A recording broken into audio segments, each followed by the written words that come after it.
Hello, and welcome to the very last, the final Unfiltered Friday of the Consistency Corner podcast. Why is it the final Unfiltered Friday? Because we're making a shift in 2024, and this is the last Friday of the year. So this is going to be our last Unfiltered Friday, but I'm going to get into why it's the last Unfiltered Friday, what's coming for the future of the podcast, and what that shift is going to look like. Because today we are going to do a little unfiltered year-end recap and talk a little bit about what some of my goals are for 2024 and what you can learn from my process in terms of year-end reflection, next year planning, and my number one strategy for staying in alignment with your goals and your plans for next year. And it's not New Year's resolutions and it's not goal setting, although I have goals, but it's the word of the year. So let's get into it because I got a lot to say today and I'm going to try not to be all over the place. I'm going to try to be concise, but we're going behind the scenes and I might go off on a tangent. And if you're watching on YouTube, you can see behind me. If you're listening, I'll just tell you what's behind me, the wrapping mess that I'm sure every mom is experiencing because I'm recording this the Friday before Christmas. Comes out on the 29th, but I'm getting this podcast done so my team can get it up. And of course, like many of you, I'm also wrapping up Christmas stuff and end of year things. And I'm wearing my shirt that literally says it's time to switch from my regular anxiety to my fancy Christmas anxiety. And it's a funny shirt. And yes, we all experience the stress of the holidays. And I'm sure as a business owner, you can also relate to having stress and anxiety throughout the year because this is hard. It is hard being a business owner. And I was listening to a mentor earlier this week talking about entrepreneurs and the difference between an entrepreneur and a CEO. And that's like a whole nother podcast. We can dive deep into that. But one of the things that she said that really struck me was the entrepreneur is the keeper of risk. And the bigger risks you take, obviously, is typically a bigger opportunity for reward. But that holder of risk, holding that, what could happen, those what ifs, it's stressful and it can be hard. And that's where working on your mindset and working with a mentor and having a support system is so, so incredibly important. But I think it's something that I can tell you going back to the beginning of being an entrepreneur and even I had a hard time for a little while identifying as an entrepreneur and calling myself that. And it was because I had a hard time with the risk. And the more I've done it, the more I've been able to take some of those risks. But the risks, even when I take them and, maybe make an investment or make a decision, I was just telling a friend this morning that it can feel heavy before you make the decision because you have a decision that you need to make. But then it can feel heavy even after the decision because you've made the decision, but now you've got to wait.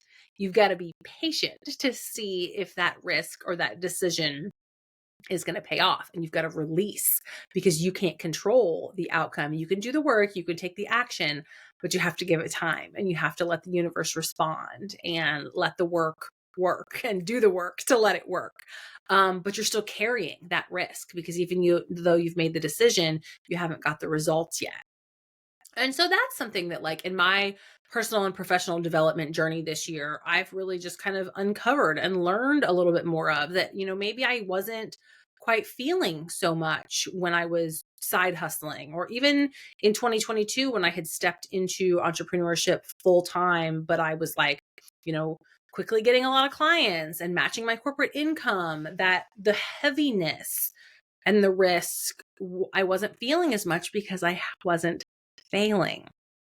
And I talk a little bit this year about some of the flops or failures that have happened in my business because it does happen. We all have them. And I think, the entrepreneur space, the female entrepreneur space, particularly that I spend time in, I think we're doing a great job of normalizing, talking about some of those failures and those flops and those wrong turns a little bit more. I think people are doing a great job of being transparent about that versus some of the smoke and mirrors or highlight reels that maybe were more common in the last few years. And I actually share a recap, a mid-year recap. It was episode 121, if you want to go back and listen to it, where I dive deep into my journey into entrepreneurship. And in that episode, I talked about the fact that like I was kind of in season 2 of my entrepreneurship journey. I was in my first full, this year, 2023, was my first full year as an entrepreneur working for myself 100%. And at that time in July, I had just come off kind of like a flopped launch, another launch of an offer that like didn't really hit the way I had hoped it would. And I was kind of struggling. I had lost a couple of clients, retainer clients that just decided to move in a different direction because of things going on in their business.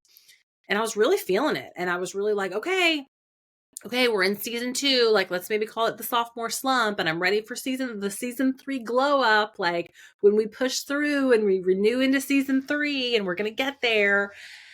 And impatient me, of course, wanted that season 3 glow up to happen in the second half of 2022. And it didn't. And, I continued to refine offers and work on messaging and try new things. But, the revenue level, up to be completely transparent, like wasn't what I needed it to be. And I had set some revenue goals in the beginning of the year and projections based upon where I was kind of in Q4 of 2022. And I made investment decisions based upon those projections. And then when the revenue wasn't hitting those projections, but the expenses weren't changing, it got really scary and really heavy. And like, to be honest, while I'm sitting in December, like I'm still in that scary space. I'm still in that like risk space where like I've taken some risks and it hasn't paid off yet. And there's that key word, yet, but that can feel really hard. And so I just want to normalize that, like for anybody, because as I have conversations, unfiltered conversations with friends in my community and other entrepreneurs, I think that's something that that we realize, like we're not alone. We're not the only ones feeling that way as a business owner in kind of scary times. And that I've even heard a lot of people talk about that 2023 was like a weird year.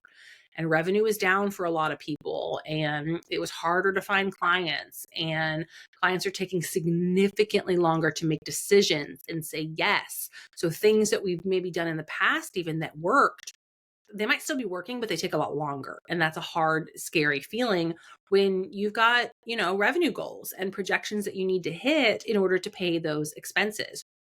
So all that to say, here I am at the end of 2023, first full year in business, and I am going to hit 6 figures in revenue, like just barely, just over. And like, it feels kind of, number one, it feels weird to say that out loud because like we've been trained in my millennial age group of people, like you don't talk about money, which I've like gotten past that and appreciate that I'm, have people that I can talk about money with and have people who are transparent, because for women, especially, like if you don't have information, that's hurting you right then and there. So I appreciate that. Like there are people who will talk about money.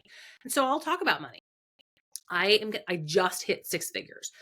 And I heard a statistic earlier this fall that for female owned business owners, only 10% make over 6 figures in revenue. And we're not even talking about profit right now. We're talking about revenue.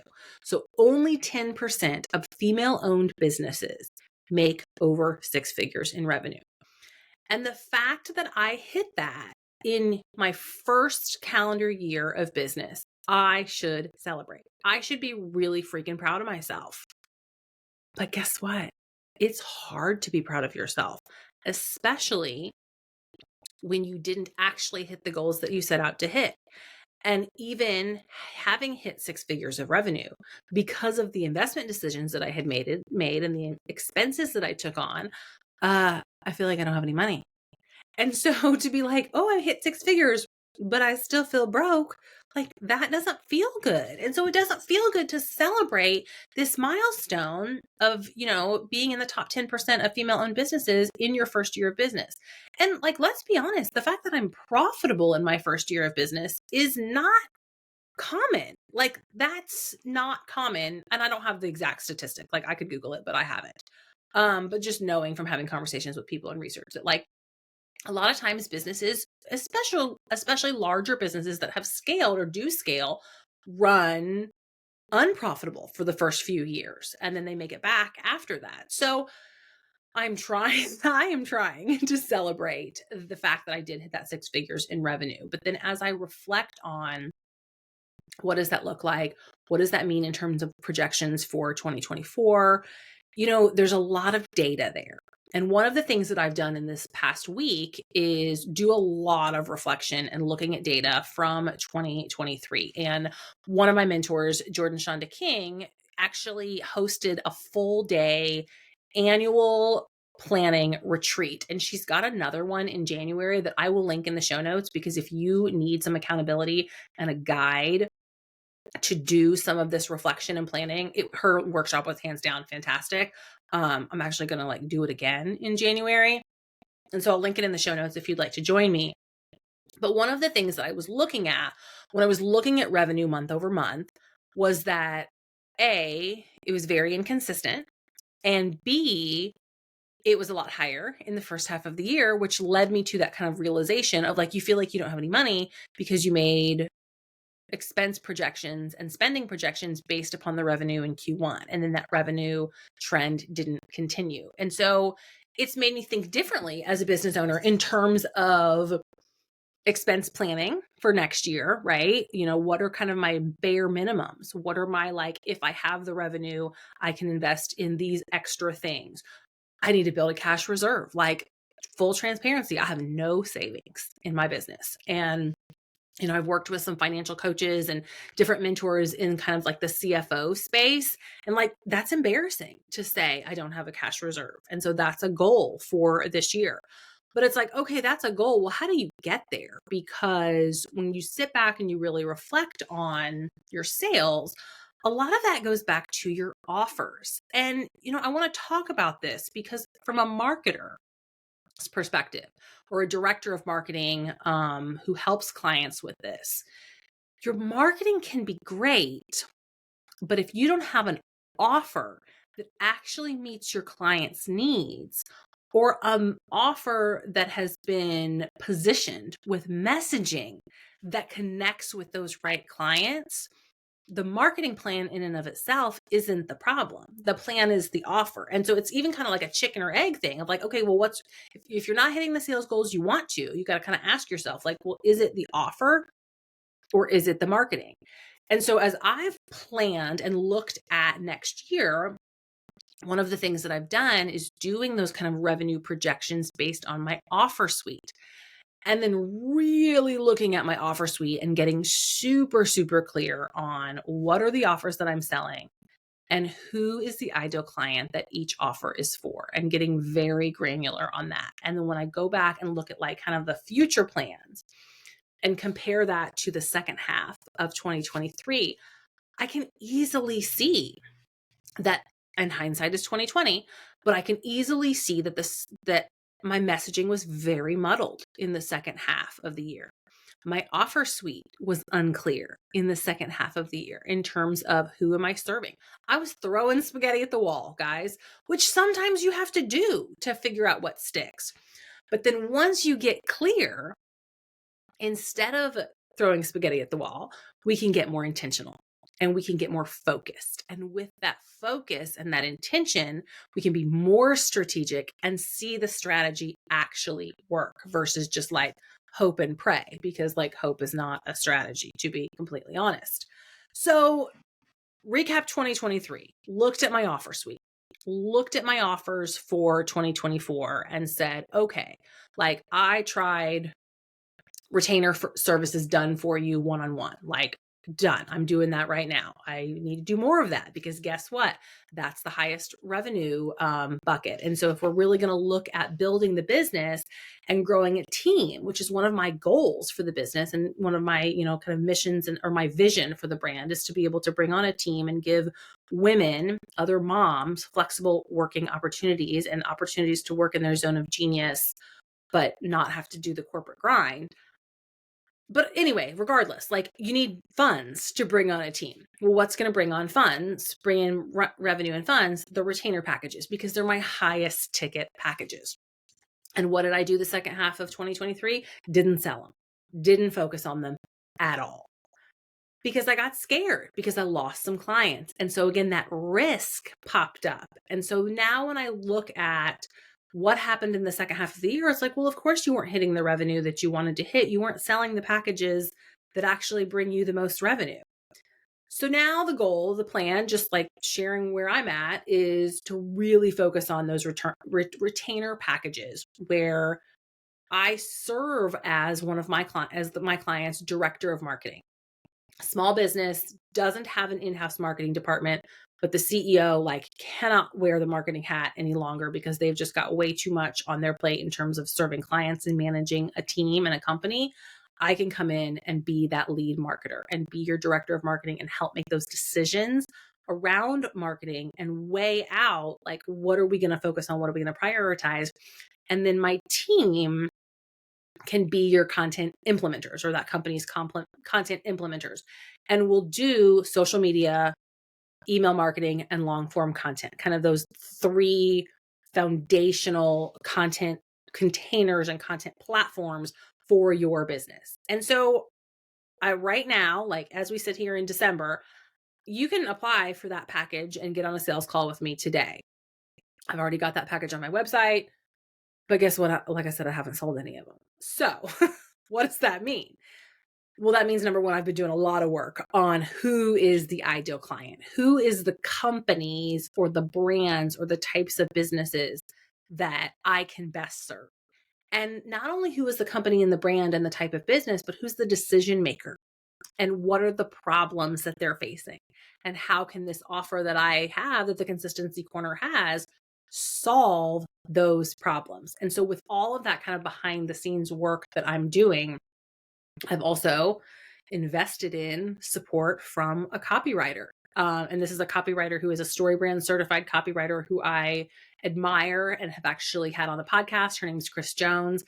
And I've had it kind of on my vision board to work with her. And so I made the decision, and I am a human design. I'm a sacral generator, meaning like I make decisions from my gut. And like my gut just told me, it was like, yes, it's time. It's time to invest in Chris and get her support in writing the copy that is actually going to call in these ideal clients for this high ticket retainer so that you can make the revenue you need to make to invest in the things you want to make, to grow the business to where you want it to be, to serve that vision of hiring more team members and supporting more women with that flexible teamwork environment. And so I hired Chris. So like, stay tuned because behind the scenes, we are working together in January. We're going to redo some content on my website, rewrite some copy. And the thing about working with somebody else, because like, here's the thing, I could do this for a client, but Chris says this, that, and it's so true, that in your own business, it's like being inside of a Coke bottle.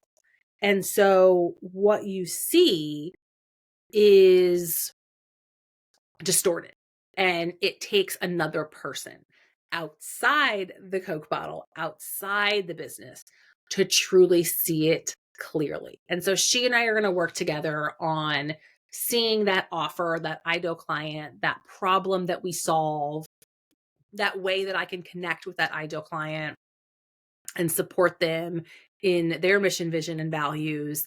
And then write copy to communicate that. And so that's the messaging. The messaging and the copy has to be clear in order for a marketing strategy to work. So we've got that plan on the plate, kind of like a brand evolution. So, stay tuned. I'll share some things behind the scenes in stories if you follow me over on Instagram. But I want to talk a little bit about, along with that project, for my own business and my client's business, yes, you can go to Joshua's. Yes, real life. I'm a mom recording a podcast on Christmas break, and my kid wants to go to a friend's house. And so he just walked in to ask me. So we're not going to edit that out. We don't do that here. It's Unfiltered Friday. But going back to what I was saying about marketing plans. So I've got my offers. I've got some kind of projects behind the scenes around branding and messaging, which is kind of the foundation or the things that we need to do first before we can get into marketing and content. My method that I do with my clients is that first we focus on brand. We make sure we're clear on your brand and your content strategy, or your brand and your message. And then we move into the marketing strategy in terms of what are the containers or platforms that we're using to connect with your audience? What frequency are we publishing in those platforms? How are we using those platforms? What are our goals with those platforms? Where are we attracting? Where are we nurturing? And where are we converting?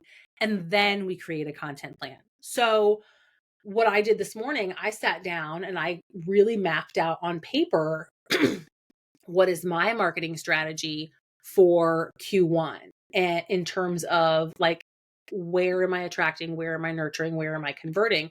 And this is all something that like I've been thinking about for a few weeks. I'm going to have some podcasts even from November where I talked about how to do this, how to plan your marketing strategy, and then how to do your content plan.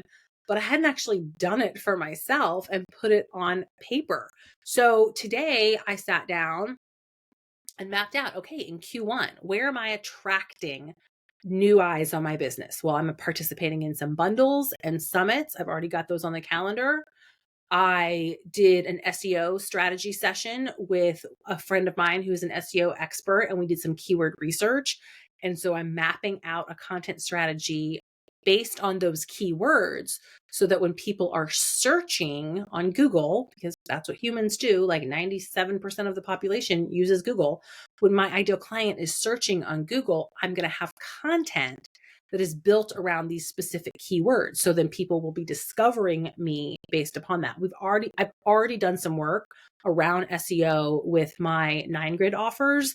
And like I'm driving website traffic with keywords that are Instagram 9 grid. So we're going to do the same thing for the kind of agency content and write some blogs and have, nurture content that is educational and serving my clients. But again, I'm using keywords, which makes it a top of funnel attract strategy. And then reels. I mean, we know that reels are discovered more often than not by people who don't already follow you than people who do. So from a social media perspective, repurposing my podcast on reels and doing other reels, whether it's talk to camera or B-roll or, even jumping on trends now and then, I do know that that is a strategy that can attract new eyes to my business. So reels is a top of funnel strategy for me this quarter. And then connecting on LinkedIn. It's interesting, the LinkedIn algorithm, and we've had a couple guests on the podcast talk about LinkedIn, but being in other people's comments on LinkedIn and having true human conversations and connections with people you admire and respect in LinkedIn is a great way to get new eyes on your business. So putting time on my calendar and putting that as kind of like a regular activity is a top of funnel strategy for me this quarter. So then going down and moving down the funnel and looking at nurture. And this is the part that like most women I know do too much nurturing and then not enough attracting and not enough converting. So I do have to kind of like, because when I even made the list, like, guess what? The nurture list is biggest out of anything. So I've got to make sure I don't do too much nurturing. Like, we don't want to be, was it Mama Bear? Her stuff was too soft. I don't remember. It doesn't matter. So, but what my nurture strategy is the podcast. The podcast is here for my audience to get to know me, potential clients to learn from me, what it's like to work with me, what are my philosophies, and for me to teach and serve via the podcast. And then the podcast is also turned into a blog so that can nurture potential clients and my audience. Instagram posts and LinkedIn posts. I'm actually in Q1 as I'm working on kind of this evolution of my brand and who I serve. One of the things that I talk about a lot, even with my clients, of when it's not time for a 9 grid is when we need to create content that helps us actually figure out what resonates with our ideal clients. So I'm going to go back to actually creating posts, because in creating those posts, I will get better at the messaging and creating content that I know that resonates. And I can go back to a 9 grid down the road, but we're going to be creating some more posts for both Instagram and LinkedIn. Showing up on stories, which I always already do, emails, and having a really specific strategy in terms of when we send emails. We'll be sending emails on Tuesdays about the podcast, weekly newsletter on Thursday thoughts. And then networking groups and connecting with networking groups that I'm already in. For me, that's kind of more of a nurture strategy than an attract strategy because I've already joined these groups, but I want to continue to nurture those relationships and reach out to the people that I've connected to there. And that even like reach outs and personal connections, like that's a nurture strategy. And it's something that for me, like has to go on the calendar because I need to make sure that I'm being intentional and spending time and talking with those people that I've met and made connections with. And I don't mean in like a, hey girl, weird salesy way, but just like, hey, how have you been? Hey, it's been a while since we connected. Are you going to be at such and such call for the group that we're in soon? Hope to see you there. Like just those human connections, and being intentional about them. And then finally, really going back and looking at the free resources that I offer and looking at the email sequence on the other side of the free resource. And, does it add value? Is it clear on ways that potential clients can work with me? Does it really serve? And is it effective? And kind of revisiting that content. And then moving down the funnel to convert, thinking about how am I going to ask for the business?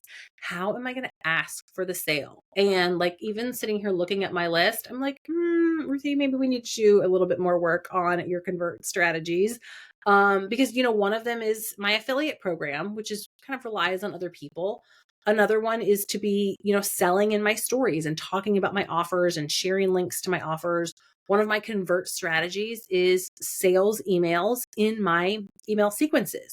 So when people join my list, they go through a nurture sequence, but then they also get sales emails that talk about my offers and how I help and how I can serve them. And then I need to make sure that I'm also scheduling some kind of regular sales emails to let my audience know when I have capacity, when I have new offers or offers open up, or if, prices are changing to let people know so that they can get in before I update the prices and those types of things. And then, to be honest, direct reach outs. And this is the one that like probably gives me the heebie jeebies the most, but it's not direct reach outs of like cold outreach of like, hey, do you want to work with me? But like, hey, let's connect. Let's have a conversation. I want to hear more about your business. I want to hear about what you do. Maybe there's a way we could collaborate. Maybe I could refer you to some of my clients or my community.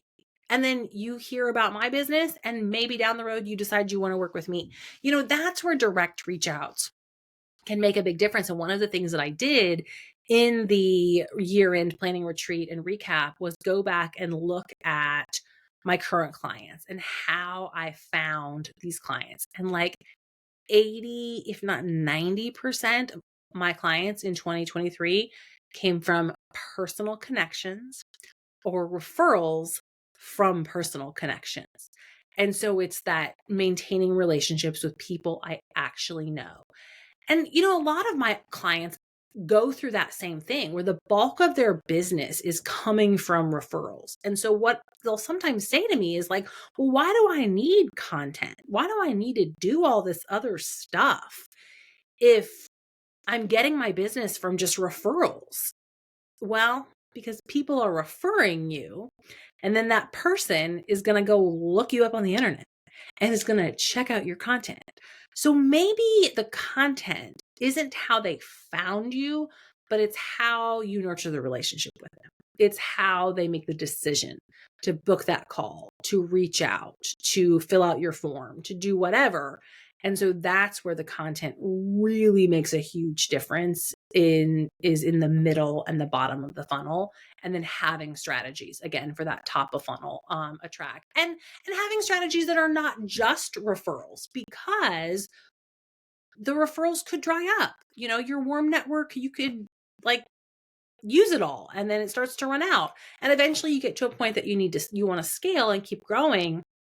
You've got to look outside just that personal network. And that's where, SEO could be paid traffic, paid ads, could be, bundles, summits, speaking opportunities, reels, again, all of these things that we kind of talked about, joining new networking groups.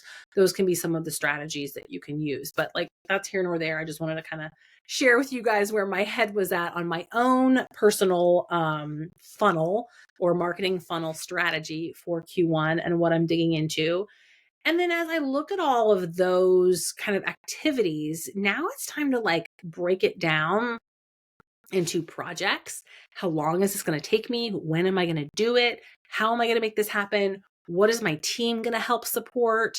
Um, in terms of those like regular ongoing things, but then also like the projects that we need to do. I'm going to redo my homepage. That's the project I talked about with Chris Jones, and she's going to do the writing for me. But then some of my team support is going to help redesign the page. So even deciding like, okay, there's that project. And then like there's 10 more pieces of that project, which like I won't even get into all that. But then there's other projects that I just started like jotting down. I'm not even finished with my list, but like, you know, rewrite the description for my podcast based upon the SEO research that I've done. Turn one of my free resources, which is currently a decision guide, into an interactive quiz. I've got another free resource that's like a content calendar template that I want to add a funnel behind and kind of like an upsell to. So these are all projects that take time. And thinking about the fact that like I want to add more clients, the client work is also going to take time.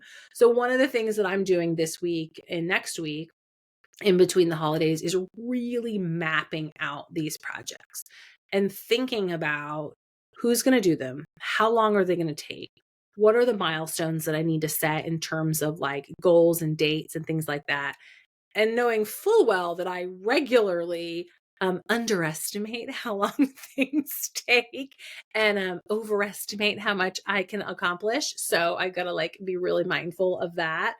But putting those projects in step by step plans so that they don't feel overwhelming. And that's one of the things that like this year I have really, struggled with is the overwhelm. The like, oh my gosh, I'm not hitting my sales goals, but there are my revenue goals. There's so many things I could do.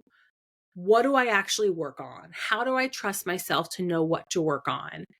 And how do I know if this thing that I picked, this task or this project, if it's even going to pay off? Like, did I pick the quote unquote right thing to work on? And like, there is no right thing. It's just keep taking steps, keep taking action and working on that mindset and that belief and that patience, and knowing that like, even if you chose the wrong thing, you're going to learn something from it, and it's going to help you choose the next right thing or take the next right step. And so that in and of itself kind of leads me to what I wanted to wrap up with you guys today is choosing a word of the year. And I'll link in the show notes the podcast with my friend Kaylee that we did at the end of 2022, where we talked about choosing our word of the year for 2023. And she talks about that process of how to choose your word for the year. But I like to choose a word to help keep me kind of on track. Something that takes all those goals, those business projects, because believe me, I have a like multi-page Google Doc with goals and action steps and projects to help get to those goals. And then like, let's be honest, I also have personal goals, health goals, like your girl needs to lose some weight and get back to working out and making healthy choices and eliminating gluten from my diet. And then there's family goals and relationship goals, spending intentional time with my husband, spending intentional time with my son, and making sure that I'm showing up and being present as the mom I want to be. And travel goals and goals with friends and connecting with those people. Like, whoa, we got a lot on our plate, people. I'm sure you were in the exact same boat, that you could probably spend days and days and days like thinking about and working on and talking about your business goals. But then like there are also goals for your life, because most of us chose entrepreneurship for that like time freedom or time flexibility, because let's be honest, I'm in that boat. I'm in time flexibility boat right now, not freedom, because I don't have a business that works off of passive revenue yet. But anyway, that's the point. The point is, I got business goals, I got personal goals, I got family goals, I got health goals. Like, we got goals. So it can be easy to get overwhelmed with all of those goals and projects and tasks, even for like Enneagram 3 over here, who likes to check boxes and make lists and plans. So, word of the year, choosing a word that kind of ties it all together and helps keep me grounded around those goals, particularly when I start to get off track, or I start to get overwhelmed, or I start to feel defeated or impatient. So some of my words of the year in the past were believe, consistent. I actually think I used consistent 2 years in a row. Aligned was my word of the year for this year. And so when I look at my word of the year for 2024, I had a list of about 5 or 6 words. And I sat down one day and I pulled the definitions of all of those words. And looking at the definitions and looking at synonyms for those words, kind of narrowed it down to 2. And then I took those 2 words and I looked up on Pinterest quotes about those words. And I kind of read quotes about those words. And so I've just been like marinating on those quotes and those meanings and how these 2 words connect to the different goals that I have going into this year, going into this next year. And those 2 words, I'll share them with you. And I'll probably reveal on Instagram at some point when I finalize and pick a word. But I'm debating between evolve. We've talked a little bit about brand evolution, evolving my messaging, evolving my offer suite, and then even the evolution that I know that I need to do personally to become the woman that can own a business that hits these goals, to become the woman that enjoys the process that gets me to the progress. That process and evolution are things that need to be happening in order to get to the actual goal. And I mean, quite honestly, the journey, it matters more than the destination, because we spend more time on the journey than we do in the destination. So the journey of evolving is something that I'm thinking a lot about and reflecting on. And then the other word that I'm debating is focus. And focus for me right now, it means kind of it means a couple different things. One, just focusing one task at a time, not having 87 tabs open, getting in flow, getting deep work done, managing ADHD, as that is something I like self-diagnosed. I think that I have struggled with. But then also focusing my messaging, focusing in on that ideal client, focusing in on the offer suite versus trying new offers. Like one of my goals, no new offers this year. No, we got some offers. We're going to fill these offers before we launch new offers or products or services. And then also focus from an intentionality perspective of like, when I'm spending time with my family, be here now, be intentional and be focused on my family, not thinking about my to-do list. When I'm taking a walk, focus on being in the moment and being in nature and listening to, kind of that inner voice versus maybe even like a podcast or a book, just kind of being focused on the present moment.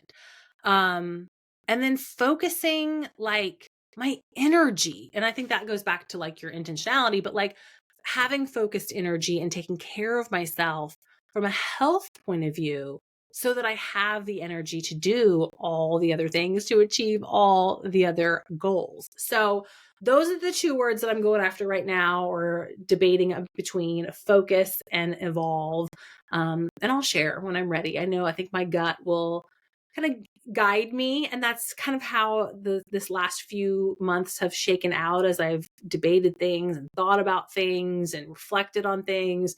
Is it like eventually my gut kind of knows and I make a decision of what to do. And so I'll get there. And I'd love to hear your word of the year. If you're also a word of the year person, let me know. Send me a DM on Instagram. Tell me your word is. Tell me how you landed on it, because I love to kind of talk through those stories and know about it. And know that, friend, I am cheering you on so much going into 2024. And I'm so grateful to have you as a part of this community. As I've reflected back on the podcast, we're on, I don't know, episode 160 something now. And I am starting to plan for next year, and we'll know that I'm going to hit episode 200 next year. this community and being able to have conversations on this podcast are one of the things that brings me joy in my business and that I love to do. I love to have these unfiltered podcast conversations and share the journey with you and connect with you and have guests that I get to have really cool conversations with. And so the podcast is going to continue. And I talked a little bit about a shift. What I'm shifting to in 2024 is on Mondays, we will continue to have conversations around marketing or mindset with a guest expert. So I'll bring people in that look at marketing a little bit differently than I do, or that do, have specialties that either complement what I do for my clients or team members or referral partners or whatever. People in marketing. We'll definitely have marketing experts on to share marketing strategies and tips with you. And then continue to also have some mindset experts, people that can speak on the mindset work that is necessary to build the belief in order to have effective marketing strategies and marketing strategies that actually work. So we'll have mindset and marketing experts on Mondays as guest episodes. And then our Unfiltered Fridays are coming to a close. And as I talked a little bit about brand evolution and focus, I've realized that this Unfiltered Friday chapter, while it was fun, it actually hasn't been serving me in terms of business goals because it's not been focused enough. It's been a little all over the place. It's been a little throwing spaghetti at the wall. So we're going to narrow it in just a bit. And I'm going to bring my Unfiltered Friday episodes over to Thursdays because fun fact, I did some research and the worst day to release a podcast episode is on a Friday in terms of downloads and discoverability. So we're going to shift. We're going to go from Fridays to Thursdays for our second episode. And our Thursday episodes are going to be Thursday Thoughts. And this is going to be thoughts from your director of marketing, which is me, around strategic shifts that you can make in your marketing and in your business, or pep talks and perspectives, things to kind of think about and get your mind right. And, I might talk about there a little bit some of the personal development work that I'm doing or perspective shifts in the market that I've seen that I just want to have conversations with you about. And then we'll also do client and community spotlights where I'll occasionally have a guest or I'll share some stories or testimonials or transformations around people that I know and things that they've done in their marketing, whether they're my clients or community members, people that I'm connected with, and just kind of give you those real world examples of marketing strategy and content strategy and gives you some things to think about in your business and how you and your team can execute and implement new things as the market continues to evolve and your brand and your marketing strategy will evolve as well. So that is what is coming in 2024. I'm so excited to continue to connect with you here on the podcast. And, it's not a rebrand, it's a brand evolution. And I've been talking about that behind the scenes with my team as we work on just kind of making some tweaks to, again, like I said, my messaging, some of my branding. The aqua's not going anywhere.